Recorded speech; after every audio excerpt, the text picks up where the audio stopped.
Kasama na ng iba pang preso sa Quezon City Jail si dating Senador Bong Revilla na sangkot sa flood control scandal. Sang-ayon dyan ang ilang kaanak ng mga nakakulong doon para daw maranasan niya ang tunay na hirap sa bilangguan. Narito po ang report ni Gio Robles.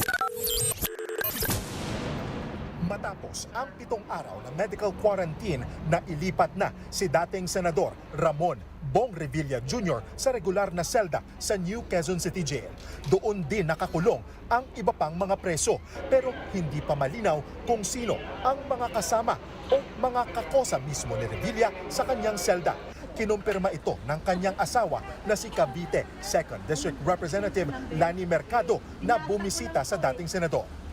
We're praying that he will be safe. Kamusta daw po siya po ngayon na nailipat na siya? We're praying. Dumalaw din kay Revilla ang kapatid niyang si dating Antipolo Mayor Andeng Inares. Mga anak niyang sina Cavite 1st District Representative Jolo Revilla at Aguiman Party List Representative Brian Revilla. Si Brian, aminado na mahirap ang pinagdaraanan ng kanilang pamilya ngayong nakakulong na naman ang kanilang ama. So mahirap lang din po sa amin and it's hard for me to also express how I really feel because it's a hard position to be in right now. Bukod sa pamilya Revilla, may mga kaanak rin ng ibang PDL ang bumisita ngayong araw sa New Quezon City Jail. Sang-ayon ang ilan sa kanila sa paglipat kay Revilla sa regular na kulungan. Para maranasan din niya kung paano rin yung mga ginagawa nila dyan. Walang special para sa PDL na nakakulong. Laging sinasabi nila walang VIP. Bakit ibukod pa sila kung walang VIP?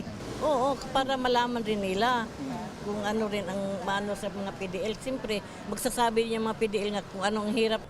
Nakatakda namang maglabas ng desisyon ang Sandigan Bayan sa musyon ng kampo ni Revilla na ilipat siya sa PNP Custodial Facility sa Campo Crame.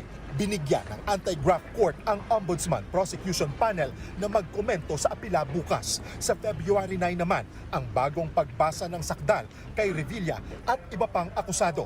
Nahaharap sila sa kasong paglustay ng pondo ng bayan dahil sa umano'y Ghost Flood Control Project sa Pandi, Bulacan. Nagbabalita mula sa Frontline, Gio Robles, News 5. Mga kapatid, ako po si Ruth Cabal. Dito tayo sa totoo, dito tayo sa True FM.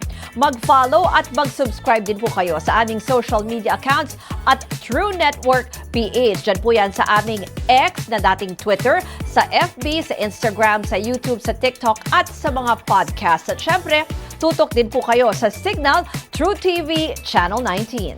Dito tayo sa totoo, tunay at tapat.